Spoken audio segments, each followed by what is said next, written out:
Hey YouTube, it's me, Brandon Colonel again. The next video that I've got for you is fairly impromptu, so what little kind of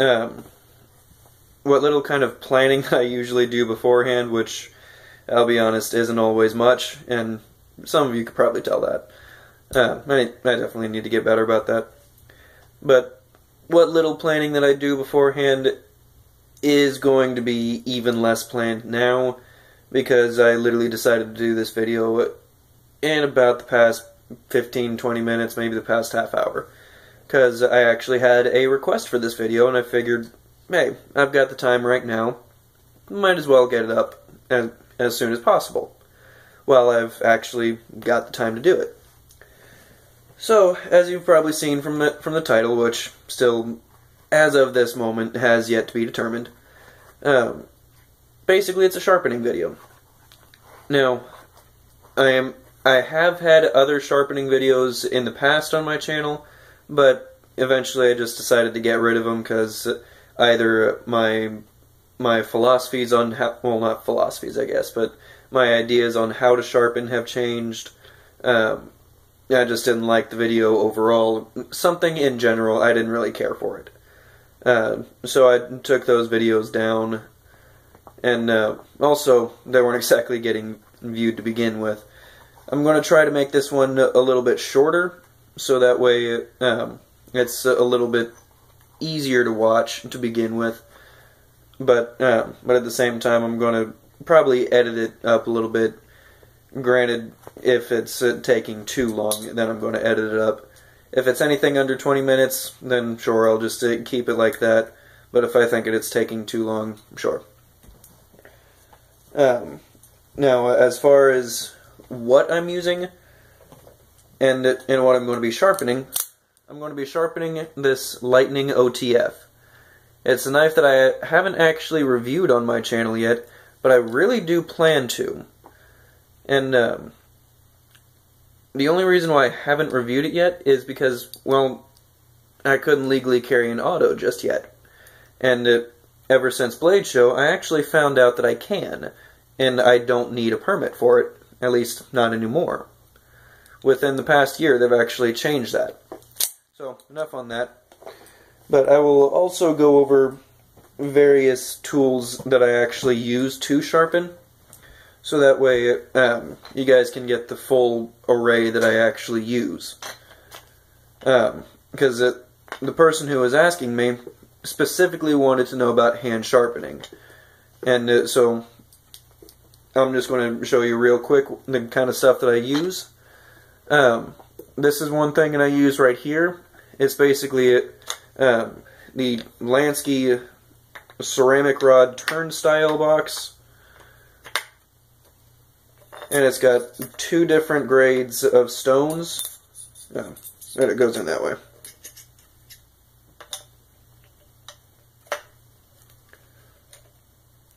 There we go.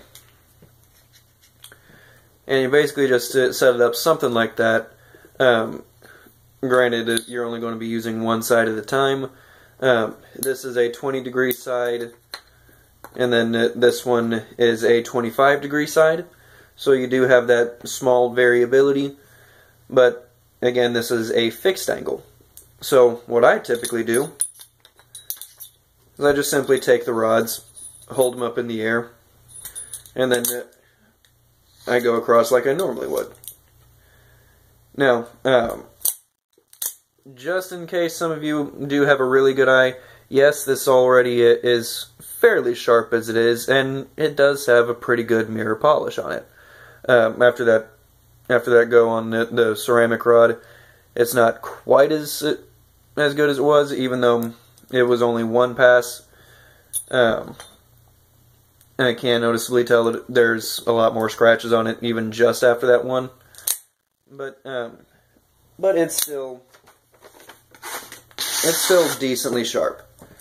So, in order to rectify that and make sure that I'm sharpening from dull to sharp again, this is basically a sharpening stone that I got off of a survival knife knockoff wannabe. The thing sucked. I really can't stand using this thing as a sharpening stone, because for one, it's too small, and I've cut myself more times than I can count just simply using this thing as a sharpening stone. So, what I do instead, and you'll see little nicks all over the place on the top there, particularly along the edges here. This is my dulling stone, and I actually have used this a lot. Particularly when I was sharpening kitchen knives for this one group. They wanted me to sharpen up their kitchen knives.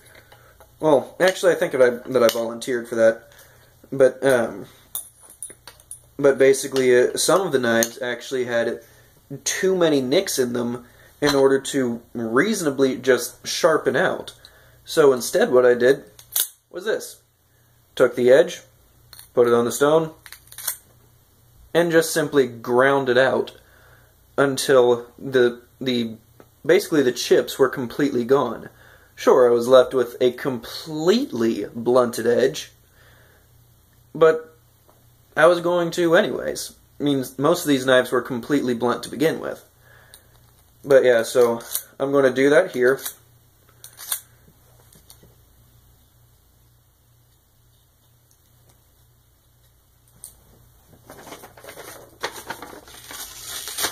Yep, there we go. Can't even cut paper anymore. So, no more need for this.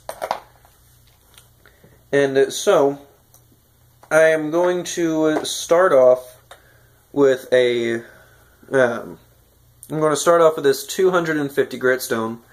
Right now what I'm using is actually this kit right here. It is the Lansky Pro System Sharpener, oddly enough. But I don't use the system. Instead, what I use is actually just simply the stones from inside, and I use them to freehand sharpen. It's the entire reason why I bought the kit to begin with, was just simply to get a set of variable stones that I can use really well. Before I actually get into that, I did forget. I've also got a soft Arkansas stone, which the softest and most coarse Arkansas stone usually starts off at about maybe 600 grit, and so this is actually good enough to finish most edges on their knives, and so 600 grit is really not going to be starting any bevels. It's really going to be maintaining them. So you still want something probably synthetic to start off most knives. But yeah, these Arkansas stones are pretty handy. I actually plan on getting a set of Arkansas stones at some point in time, because they're a little bit harder than Japanese water stones, which I do have one as well, and I will also show you that while I'm finishing this up. And, but yeah, this is my water stone right here. Make sure to keep that in a sealed package, so that way I can take care of that. I've also got various types of strops. I have a bare saddle leather strop, which both sides are saddle leather, but this is the suede side, and then this is the very soft kind that's just that's very plain. It doesn't have any of the suede on it. The suede is actually on the other side. I don't know what they call this one, so I'll just refer it to skin side, I guess. I really don't know what they call it. And then I've got another one that I actually bought with this kit, and it is also a skin side strop, so to speak. But the difference with this one, you can see there's some kind of a blue marking on it. That's actually coming from this Flitz metal polish. That will help me to get the final complete mirror push. And so, while the 8,000 grit stone is going to be enough to do that for the most part, the Flitz metal polish is going to clean that up just a little bit better. Now, for those of you that are wanting to just start off with hand polishing, or not just polishing, but sharpening, Here's actually how I started to begin with. I got one of these. It is just a simple kitchen hone steel, but the thing that's actually cool about it is it has a 2-stage ramp. There is a 20-degree ramp here, and it's actually marked on it. Just says stage 20, and then there is a stage 15, which is this one. So this can actually give you a pretty good indicator of where you're first starting out. Yeah. And so basically all that you do is that you lay it flat, come into contact with the steel, and then you just simply go off. And now what I do is I also go back towards me. So, doing the exact same thing, just simply lay it flat, then put it on, drag it towards you. Some people do change hands back and forth. I don't really do that myself. But yeah, after a while though, listen to the sound it makes, and then that'll tell you what your angle is. So that way, when you're going back and forth, that'll tell you whether or not you're actually getting the proper angle right. And I actually did even get a couple more stuff over here. There is one last thing that I actually got, but I can't seem to find it. I think it might actually be sitting on it. Well, anyways, I do also have these. I think these are about 400 grit ceramic blocks, essentially, because I can't exactly call these rods anymore, because they are not cylindrical. But I do have these.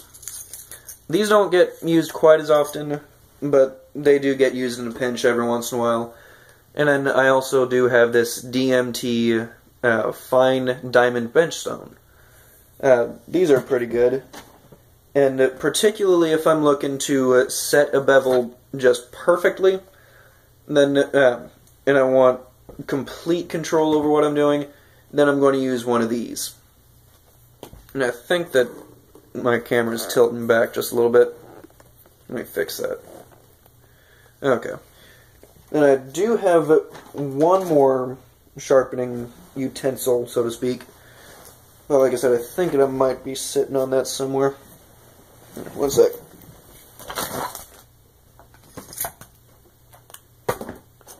Well, I'm not looking for it anymore. I put it somewhere, it's no longer here. But anyways, it's also a retractable diamond baton file. And those things are pretty interesting and fairly useful as well. That one is actually a lot more aggressive, and I have even used that one to put a chamfer on S30V for my Spyderco Myrtle. Now, that still took me quite some time in order to completely finish, but it was able to get the job done, and that's what I was really looking for. Okay, so now, just simply getting right into the sharpening. Like I said, I'm going to start off with this 250 grit stone, and all of these up to 2,000 are ceramic. So, and these are also oil stones. So, it doesn't take any water, but instead it takes oil. The good thing about it, it doesn't take any pre-soaking to begin with. So let me angle this thing down so that way I can get my proper angles that I need, and you can still see it. Now I'll start off just kind of showing you this way. I start off the first couple of times just simply going back and forth.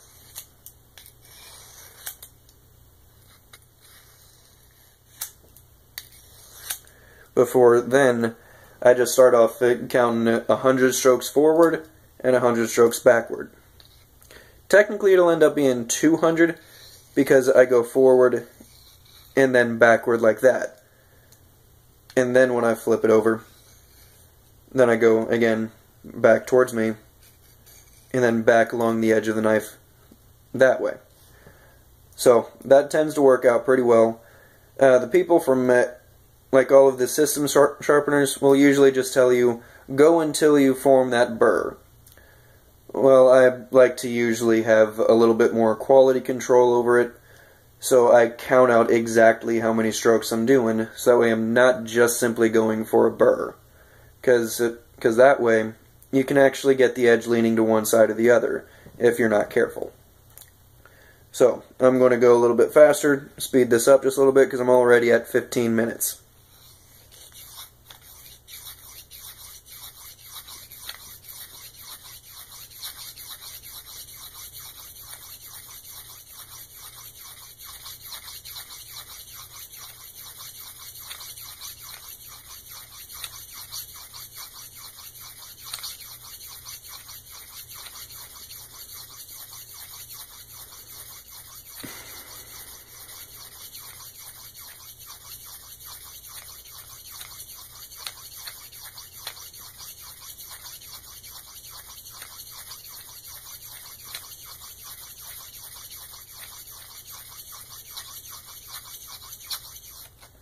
And now, particularly for the lower grit stones, you do want a moderate amount of pressure. Not a hard pressure or a light pressure, but moderate. Okay.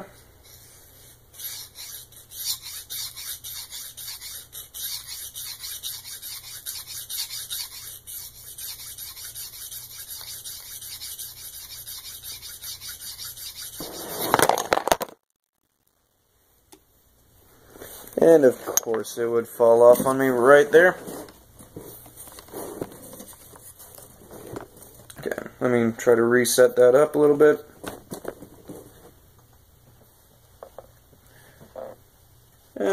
I think I was about, I don't even remember my strokes. But, gonna say about 30, just to be safe.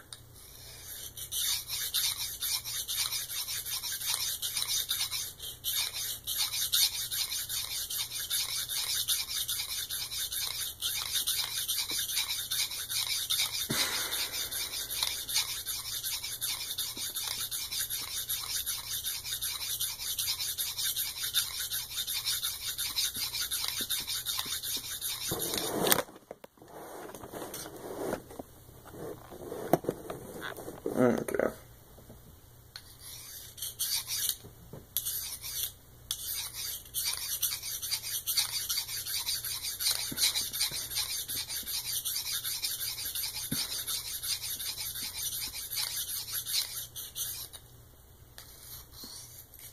Then after you finish the strokes on both sides, then I always make sure to just simply go back and forth to evenly knock off the burrs on both sides.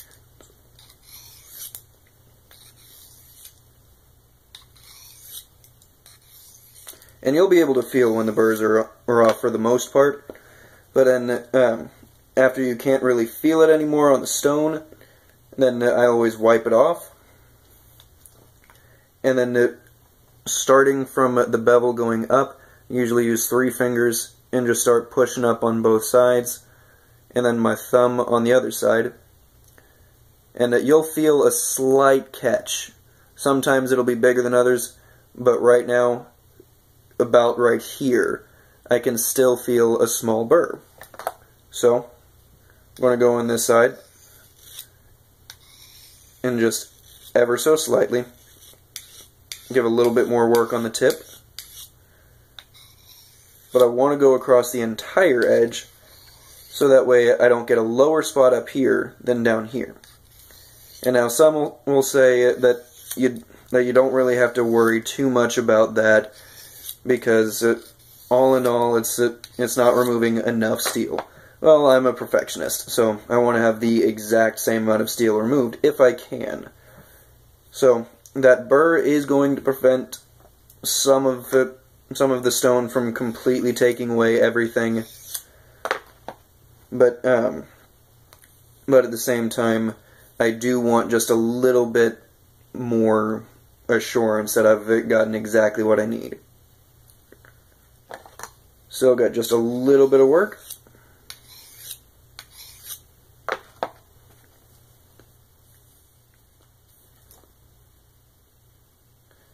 And that is gone.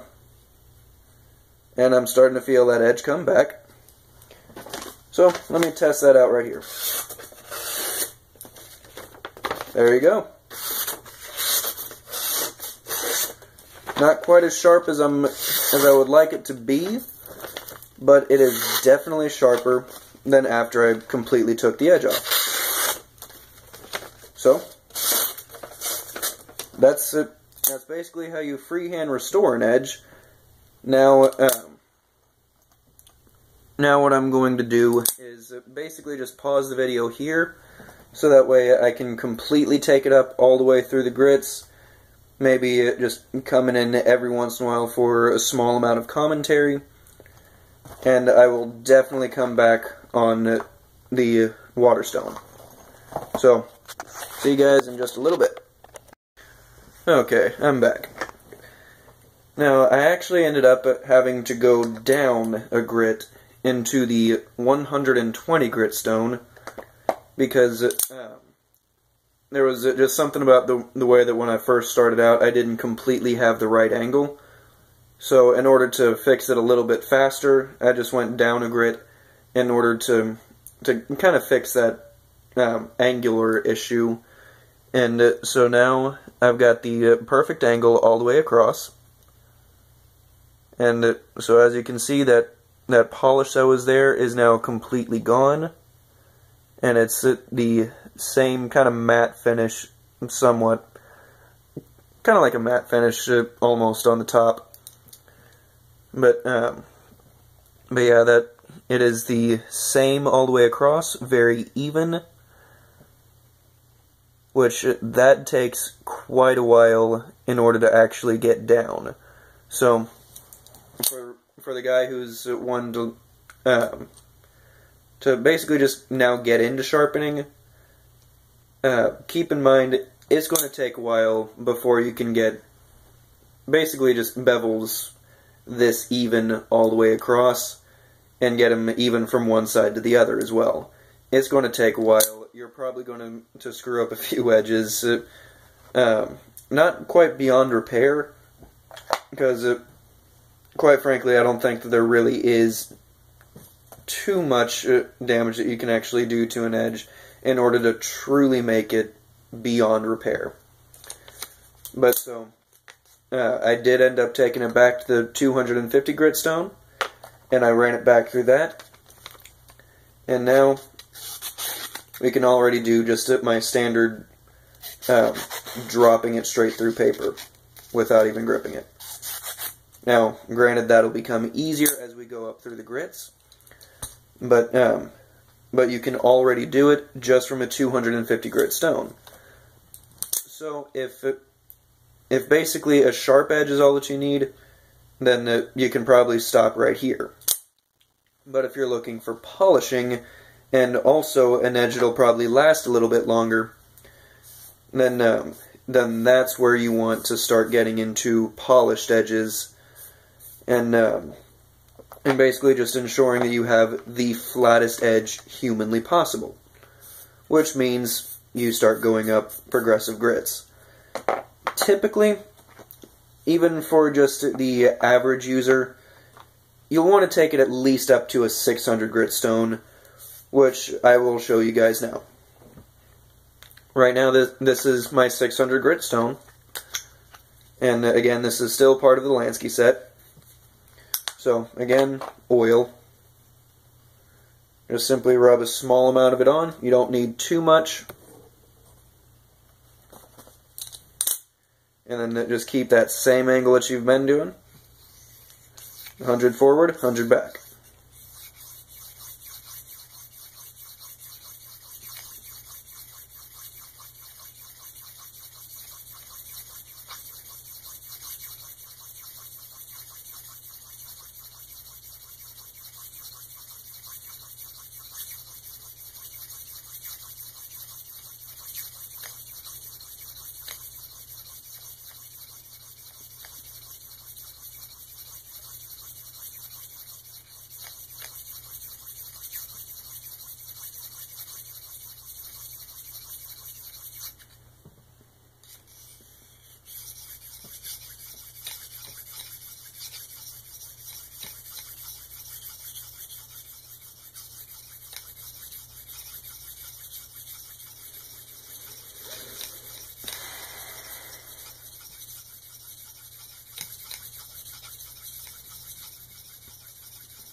Okay, and if you noticed, then the reason why I'm actually going slower, particularly after just 100 forward and 100 back, whenever I flip it and go over to the other side and go slowly, then that's because, for one, I'm feeling for where the burrs are, and two, if I actually go fast when there is a burr, then I can actually just simply skate right over it and not even take it off.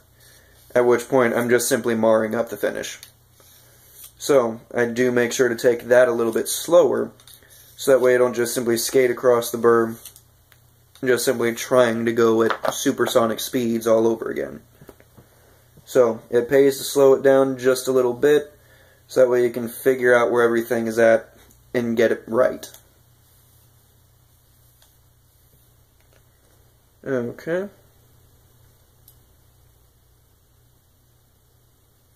Almost got off all the burrs on that one try.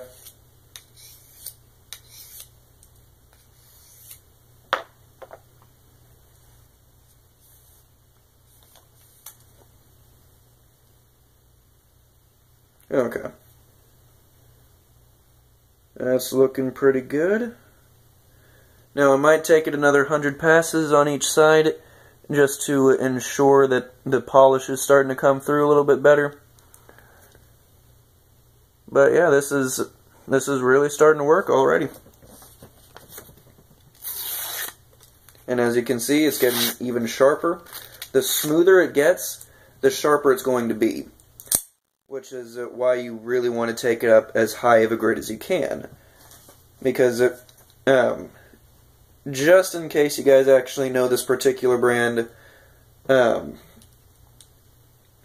just had a brain fart on what that brand was that I was literally just thinking of. No, I can't even think of it at this point. But, Rockstead, that's it.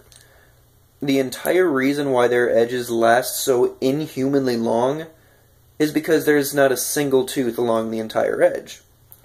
So therefore, two things coupled together. One, they're absolutely insane Rockwell hardness. Because they can usually achieve like a 69 to 72 hardness on the Rockwell scale. On some pretty good steels. As well as having their mirror polishes completely up so high that, honestly, even a mirror edge that I put on my knives, which I actually got one back here right now, even this mirror edge is going to have a little bit of toothiness in it.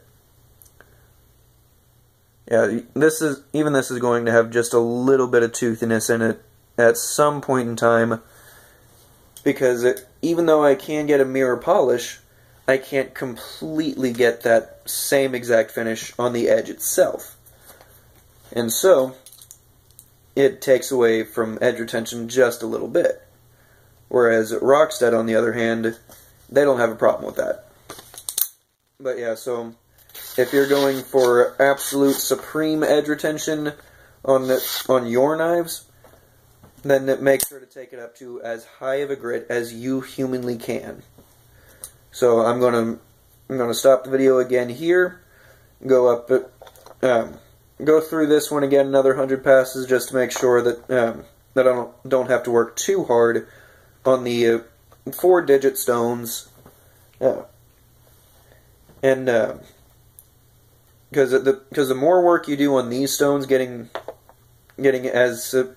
as good of a finish as you possibly can, I guess, then the less work you actually have to put in the 4-digit stones. So, again, I'm going to cut it off here, and I'll see you guys in just a second. Okay. And I am finally back. And seriously, what the crap? Oh, there we go.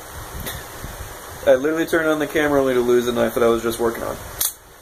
Okay, I have now taken it up completely through 2000 grit. And as you can see, we are starting to get that polish back.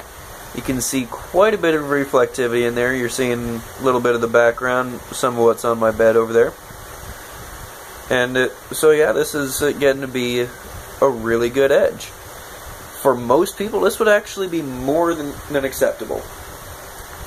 And just simply showing you quick paper test.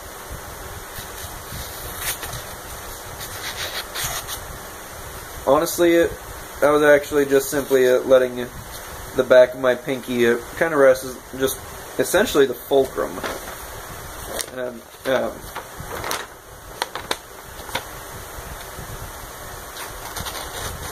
Okay, this is actually just slightly tougher paper. But yeah, still able to do it.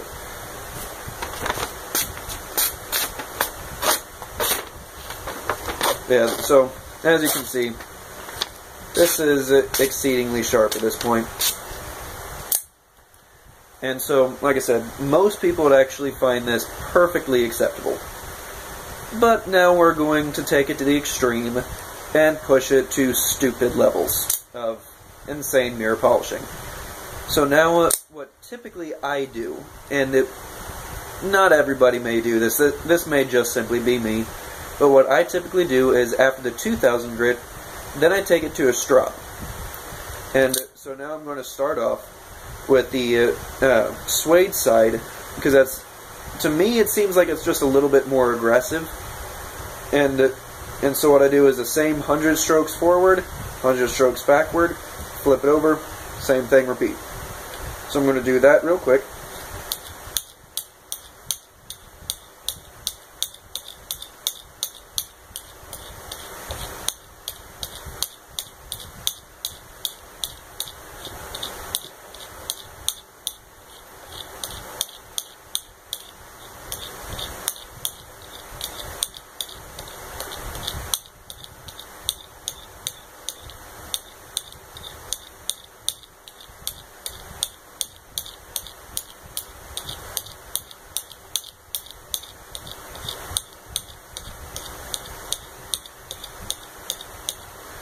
And keep in mind, as far as a strop goes, you actually don't need to maintain all that consistent of an edge. Or, sorry, of an angle. Because the strop will actually contour around it. So it actually doesn't matter all that much about your angle. So yeah, that'll actually help you out quite a bit.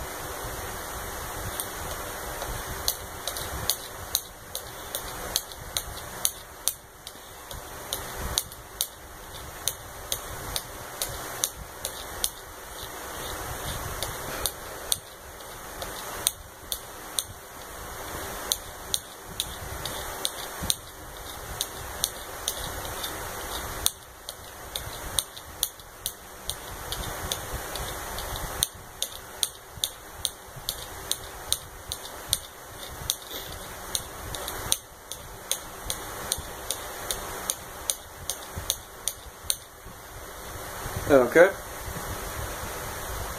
And one of the good things about it, it doesn't form any burrs.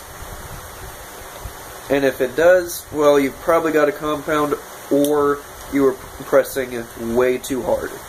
At which point, it's possible that it could start forming a burr.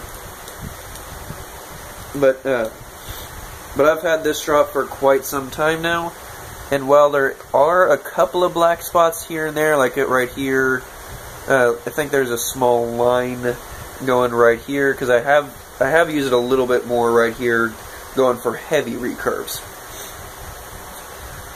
So, while it does have a little bit of black on here from steel, it doesn't actually take off any steel, it more realigns it.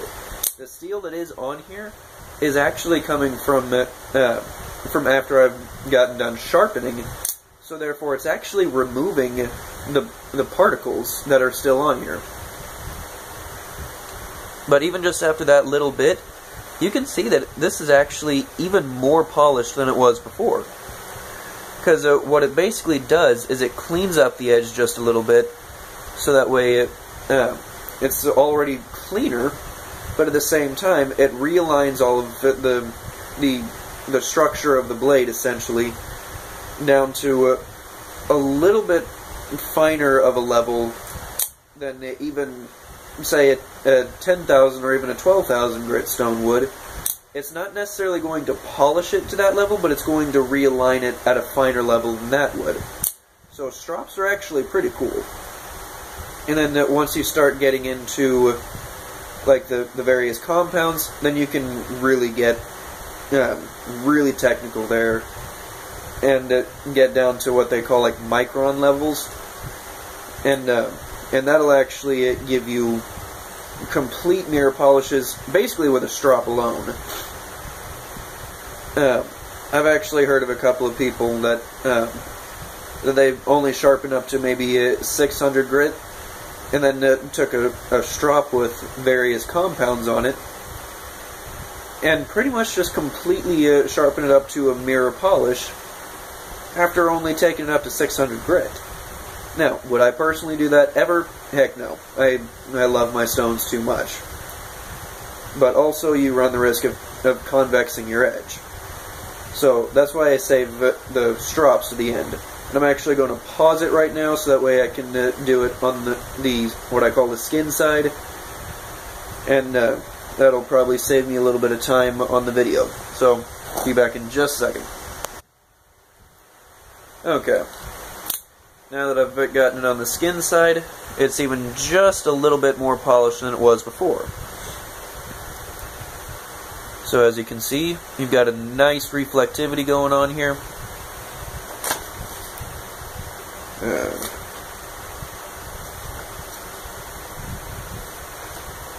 Just making sure that I don't have anything showing on this.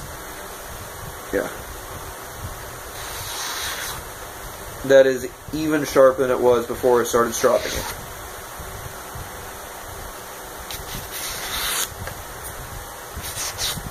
So, as you can see, a strop really does do the job, because that was actually the tougher paper that after the 2,000 grit stone, I did have to put just a little bit of force behind.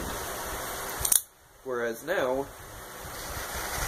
it literally is just simply falling straight through.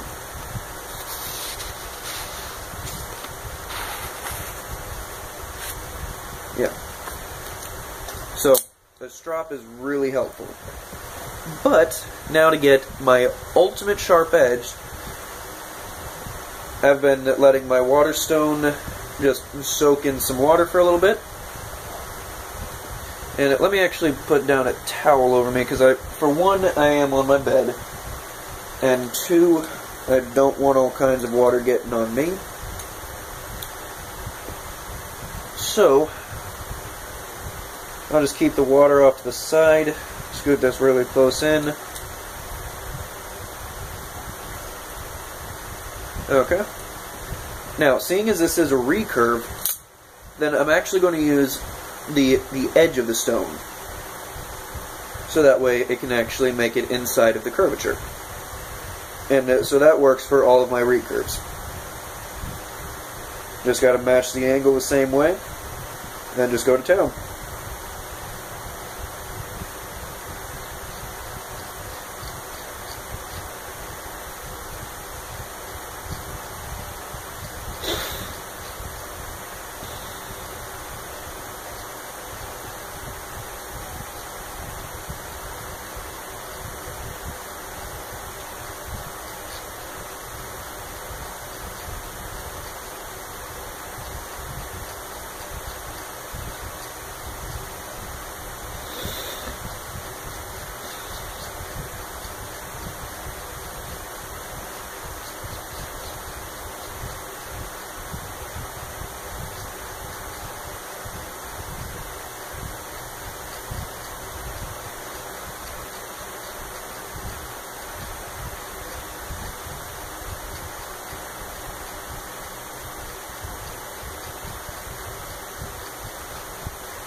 Now, the pain about water stones is you do have to keep them wet.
Okay.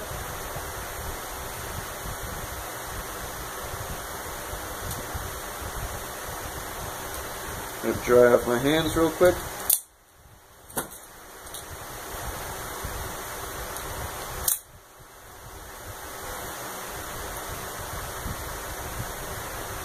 Okay, and now that I'm getting up to this high of a polish, I'm actually, just me personally, not everybody may do this, I'm going to start using a microfiber cloth to start wiping down my edge. So that, for one, I can really start getting off everything, because this cloth is going to be filled with all kinds of steel, other polishing stuff, and solvents and all kinds of crap that, for one, might actually scratch the edge just a little bit, but two, it's not actually going to remove everything. This, I clean I'll wash it every once in a while to ensure that it's actually got some clean spots on it, so that way it can actually get everything off. Now, after just 100 strokes on each side, this is the reflectivity that you're actually getting so far. So that's actually pretty good right now, and again, most people would consider that to be good enough. I'm actually going to take it a step farther, pause the video here again, and then continue on for probably a good 300 to 400 passes per side again, so that way I can completely get this to a full mirror, or at least as close as I can on my 8000, before I go back to my strops. And then that'll ensure a complete mirror polish. So I've got some work ahead of me, and I'll be stopping again here for just a moment. Okay guys, now I have completely finished with the Waterstone, and this is the finish that you get after completing with that. So as you can see, this is really, really good.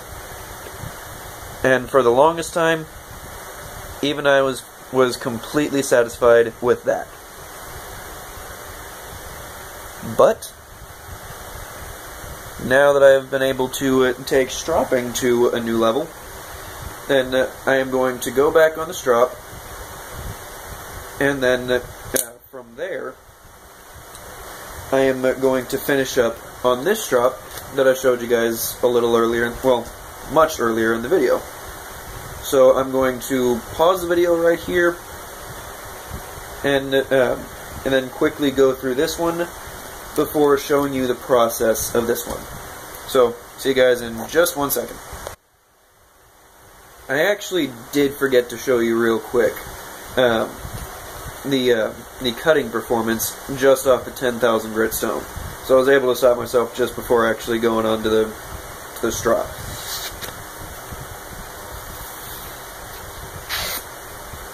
So, as you can see, it's cutting it really well. That piece actually just simply got small. But as you can see, it's cutting it really well. So, now I go to the strop. Okay. So, after stropping, this is now the polish that I've gotten to. Say hi. You can say me. But yeah, so this is the polish that I've gotten to now, after stropping just a little bit more. So, the stropping actually does bring out a little bit more of a polish than pretty much whatever stone you're using. So, yeah, this is really working out. Again, for the longest time, I would even stop here. That is more than adequate. I mean, honestly, if I wanted to, I probably could stop here. And I would be perfectly happy, because there's not much better of a mirror that you can get with this. But then I've found this. The Flitz metal polish, quite frankly, it doesn't really do that much for the edge. But if you're like me, and you pretty much just simply want an absolutely perfect mirror mirror finish on it, then that's when you're going to go to the flits. Or basically some form of compound anything, really. And then ensure to get that perfect mirror.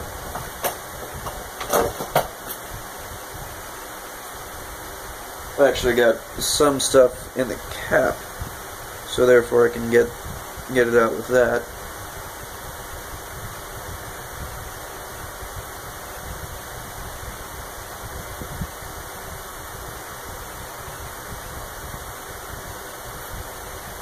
Now you really don't need all that much on here for a strop. I tend to put a little bit, well, probably quite a bit more on there than actually necessary. But overall, this tube is probably going to last me the rest of my life anyway, so I'm not really all that worried about wasting it. But yeah, so, like I said, I generally put more on there than is probably necessary at all. I make sure to completely cover it. And then instead of going 100 strokes per side, then I do 20 strokes per side, and just continue going back and forth on that until I've gotten to 100. Reason why I don't just do 100 forward and 100 back is it because I want about the same amount of the compound per side. So I'm going to start that now. Let me angle this back downward just a little bit, so that way you can see.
Yeah, I accidentally did 30 on that one, so I'll have to do 30 on this one.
Okay, now to wipe this off.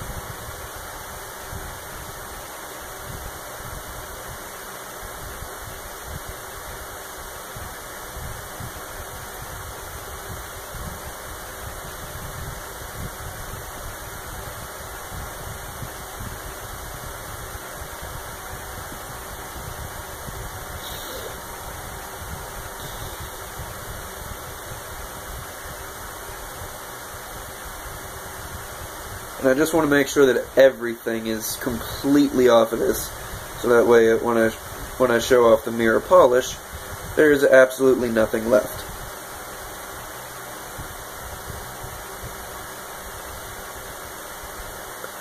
And seeing as that basically is the final step right there, then that's when I really want it to be completely done.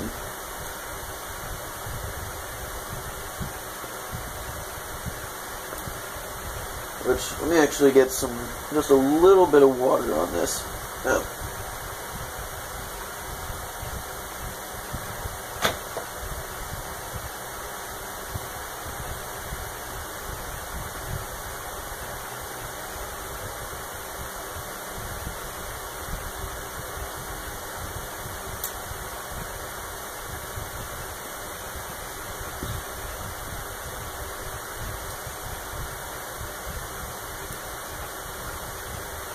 Okay, that's cleaning it off pretty good. Not getting too much more residue coming off anymore.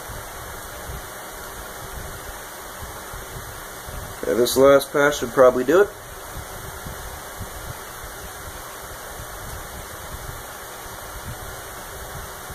And there we go. A fully mirror polished edge.